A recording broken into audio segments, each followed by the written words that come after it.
How many times have you been to Makoko? Once they drive to that Tomolan bridge, they see Makoko as an eyesore. What would you do to improve Makoko? To Makoko. To Makoko.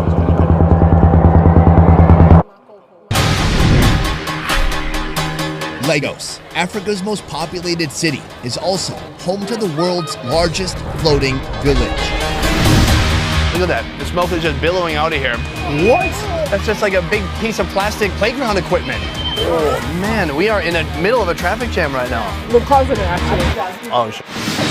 Thousands of residents living in homes above the water, resting on stilts. Ever since I was born, I've been living on water. We have thousands of our men that they don't go to the land side because whatever they need here is on the water.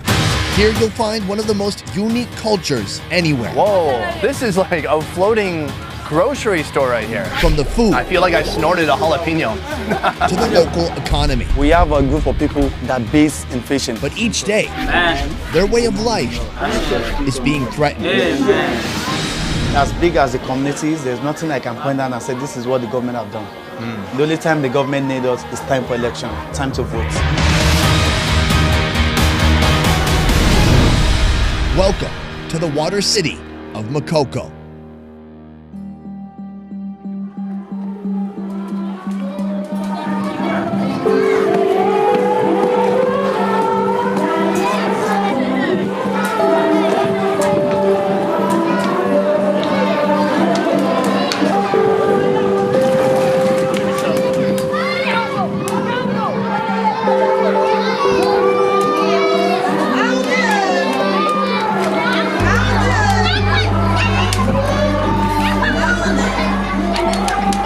Skimming through a labyrinth of waterways on a small wooden boat, leaving the land behind, entering Nigeria's city on the water. Hello. Folks here get their sea legs from a young age. There's no other option. Kids, adults, they maneuver from boat to boat with ease and precision. But some of us still need time to adjust. Please do not flip this. Here, amidst the winding waterways and chaotic clattering of boats, Whoa, what's this? there's a system that makes sense. Did you hear that? Yeah. What is that? A way of life that only locals know. That is a church.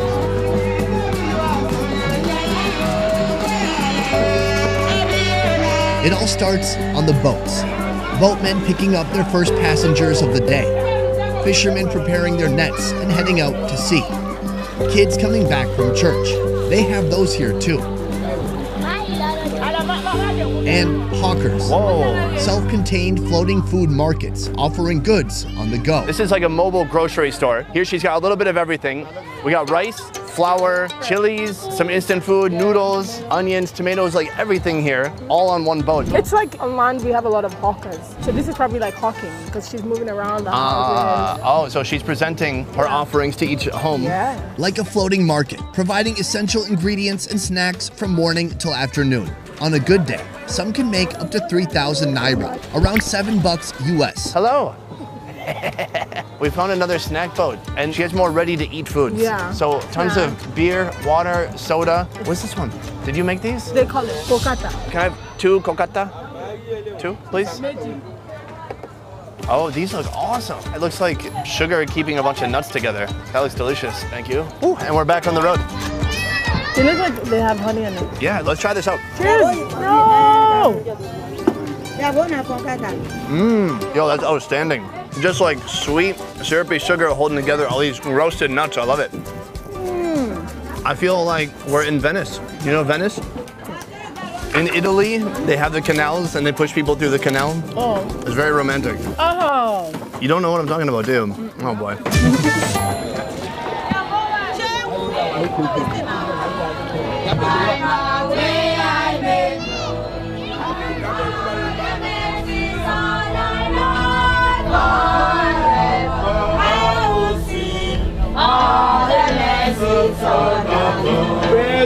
How many times have you been to Makoko? I can't count. You can't count, many times. At first I used to come to just paint the building and then I came to do my video so first and now I'm coming again. I can't count. How do you feel when you come here? At first, when I came here, I'm not gonna lie, I was heartbroken because I didn't even think something like this would exist. There's so much energy here, we can't really be wasting. I believe that Nigeria's greatest resource is in the people, and there's so much resource here that we are wasting. And so I want to kind of work with it to make it a little bit better. And I don't think it needs to be brought down. I think it needs to be made better. Made better, Yeah, improved. improved.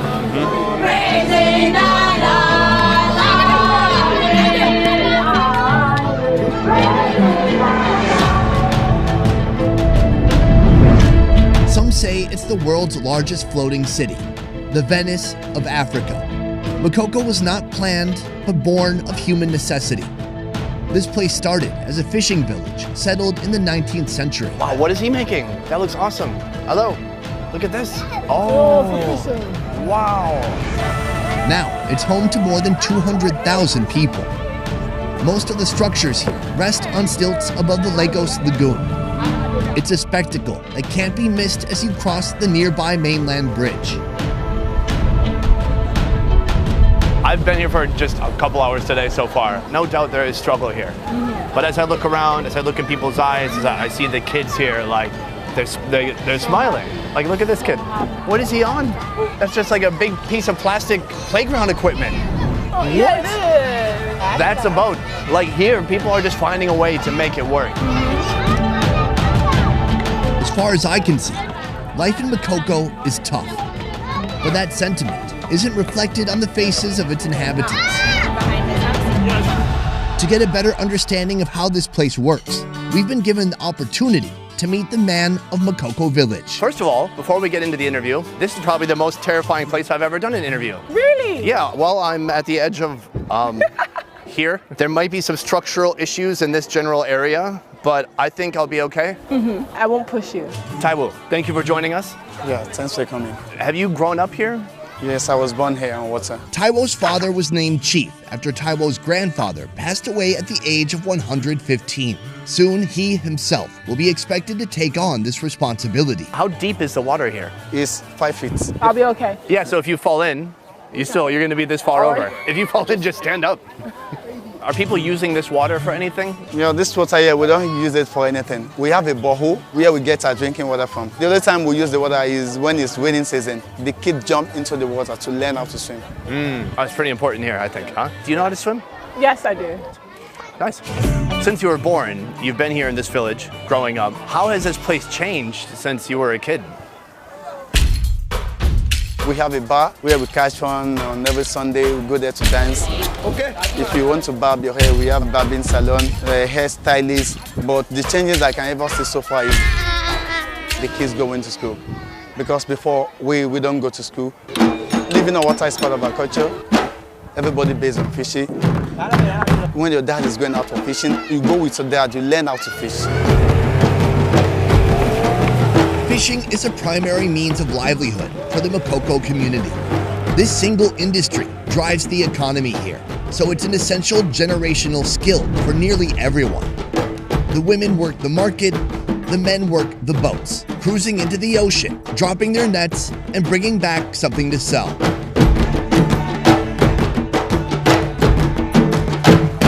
Have you done shooting like this before? Not really. Not really. What's harder, fishing or shooting? Yeah, fishing. Fishing's harder? Yeah, okay. Well, that seems obvious. How old were you the first time you came out here and learned how to fish? When I was 8 or 5 years, I started going with my dad to learn how to fish. Yeah, when I got to the age of 12 years, sometimes I go with my friends.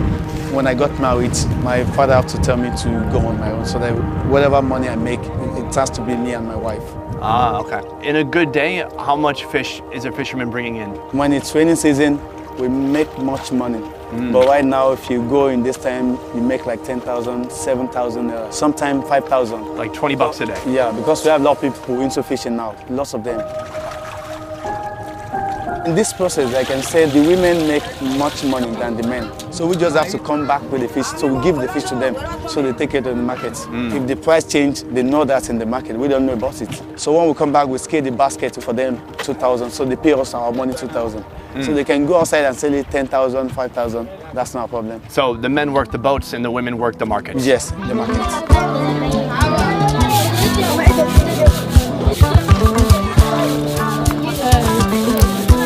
This is like the next step of the fishing process.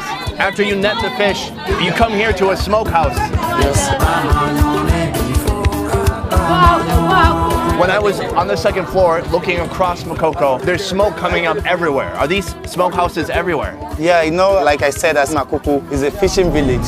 You know, all the smoke you see coming out, these are the smoke of fish. Every house have a house where they smoke a fish. Okay. If you build a house, you must build a place where you smoke your fish. Have you had this kind of fish? Yeah, you know what's crazy? Every time my mom buys this all the time. I think every single family on land buys this. And I'm just now realizing, wow, this is actually where it comes from. Right, this is the origin.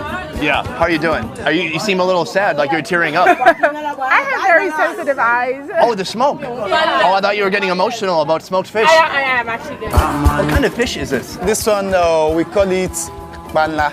Bala. The fish are placed over coals, where they'll smoke and dry out for over 12 hours. From here, these fish are distributed throughout the city and surrounding area, except for sometimes when they're eaten here first. Preparation for dinner is underway right now. We're cooking up food. I should say she's cooking up food for about 10, 15 people. This is Lydia, Taiwo's wife and also today's chef. I'm lucky enough to be invited to join a meal with 3 very local, very common dishes in this area. On the side here, this is the smoked fish we saw earlier, and I think I'm going to try it out. Can I eat this? I can eat it? Thank you. Look at that, it's like a fish eating its own tail. All right, I'm gonna break it, I pull its foot out of its mouth. The flesh comes off the bone pretty easy. It's not super dry, it's not like a jerky, it's just still soft inside. Did you want some? Oh, you do? Awesome. Cheers. It's soft, it's not a super strong taste. A bit smoky, which is to be expected. It almost like mock crab legs. You guys know that. Oh, you guys ate real crab legs? I didn't know anything about that growing up. It's a little sweet, a little smoky. That's good. And plentiful. I mean, this is getting eaten all the time in this village. How do you say yummy? Odu. Odu. It's sweet. Yeah. I thought it was yummy, but it's sweet too. Cooking is underway. The 3 dishes use panla fish as their main protein. What makes each dish stand out is the sauce. First up, onut chonu, white onion, salsa, a mixture of tomatoes, red chilies, and red onions. Salt to taste, then add the fish. Next up, owe flu flu. Palm oil is added to a hot pot. More onions, more salsa, then crayfish seasoning, salt, and finally a generous portion of dried fish. Finally, gali dodo, a thick stew with the same familiar ingredients. Look at that.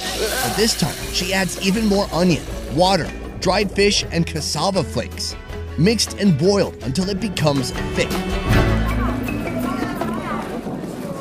How many people are living here? We have more than 200,000 people, but the children are more than the adults. Oh, there's more children than adults. Yeah. In this Makoko, we don't have support from the government. The only time they need us time for election, time to vote. Right. He made a lot of promises. When he got to the power, nothing has been done.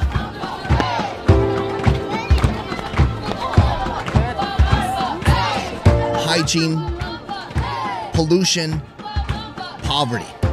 This is just the beginning of the problems here at Makoko. What all the government need from all is to take us away from here, because they said Makoko is the center of Lagos, and most of the rich people want to stay here. That if any visitor comes to Nigeria, you must surely want to visit Lagos. So once they drive to that Tomodan bridge, they see Makoko as an eyesore. That's why the government is fighting to take the community away from us.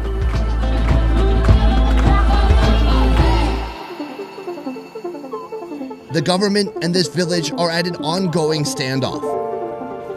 A lack of understanding between the 2 sides has long led to tense conflicts, uncertainty, and further suffering.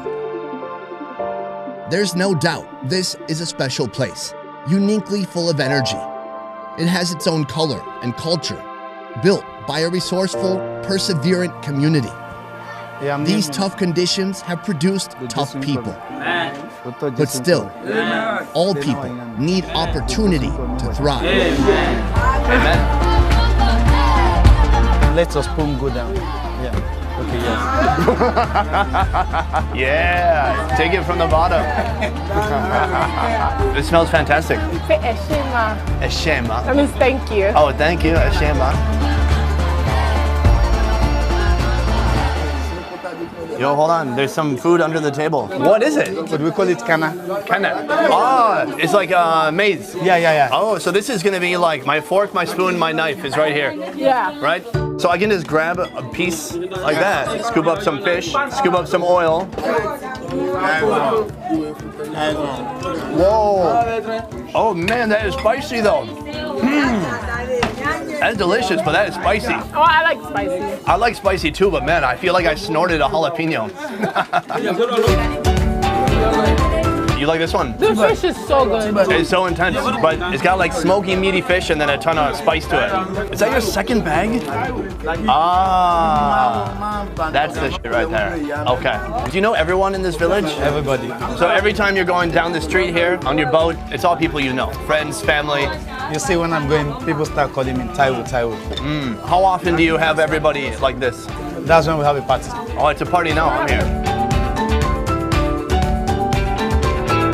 I like people here are powerful, but that's just a Sunday afternoon for you. Yeah. No big deal. I didn't try this one because this one is also fish, also tomato, but then they've got some cassava flakes to thicken it up.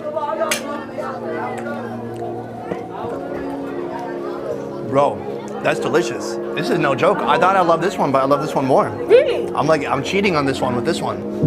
So I was talking to her earlier and I said just being here for a short time, it's maybe half a day now, I'm so impressed because obviously there's struggle here, but you wouldn't know it from the way everyone's acting. You know, everyone's upbeat, loud, happy, smiling, dancing, singing. It's just very impressive to me. What do you think is the future for Makoko? Yeah, I think the future for Makoko now is, let me say, education. That will be the best. I think once they start going to school, they start learning other trades from outside, they start learning other work to do. Some of them can get work outside and live fishing. Mm-hmm. But do you think kids are getting educated but staying here? Or is the goal to get educated so they can move out and do something else? Once they get education, or if they are educated, none of them want to stay here. They want to get a better place to live than here. And that's okay with you? It's okay.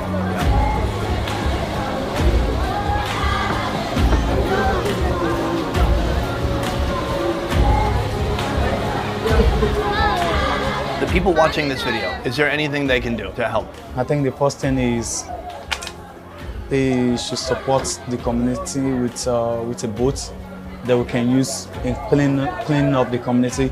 We need to get people working, just like before we do it every month. But there are big canals outside. When it's raining, they open them, so they flush into our community. So we're writing a letter to them, they should stop doing that. That's why the whole community is dirty. The oily, murky water and trash didn't come from these residents. It's the result of city water drainage pouring directly into this neighborhood.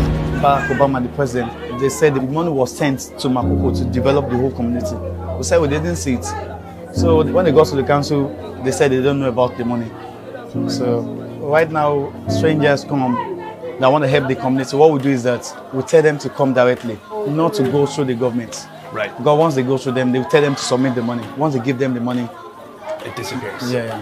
Nothing will be done. Goddamn. Like many issues in Lagos or around the world, the solution seems simple until you dig a little deeper and discover a web of complexity that'll likely leave you feeling helpless. But change starts with hope, and it's fueled by action.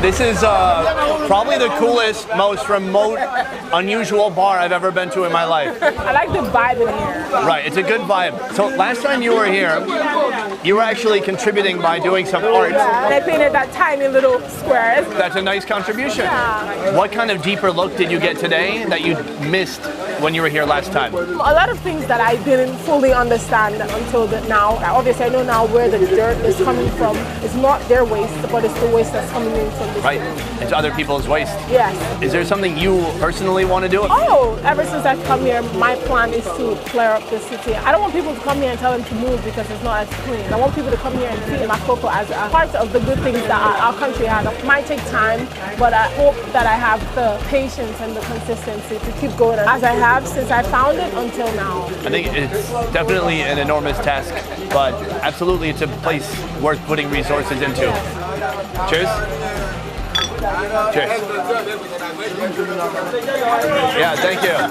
Thank you. From researching and shooting to editing and mastering, our 10-person best ever food review show team works hard to roll out the highest quality travel food entertainment twice a week. If you like what we do here, please consider supporting our Patreon. Patreon allows fans of the show to contribute a monthly sum and receive a load of extras like early video releases, private Q&As, and beyond. To learn more about our Patreon, check out the link in the description box down below. And if you can't give or don't even feel like it, that's okay too. We're just happy you're here. Thank you to Nikashi for joining me for this epic journey here in Lagos in Nigeria. You can follow her on her Instagram, as you see here on the screen, and her many adventures this year and beyond. That is it for this one, guys. We will see you next time. Peace. All right, this is the first time a co-host has been taller than me. Freaking me out. Don't worry, the young shall grow. The young shall grow. The young shall grow.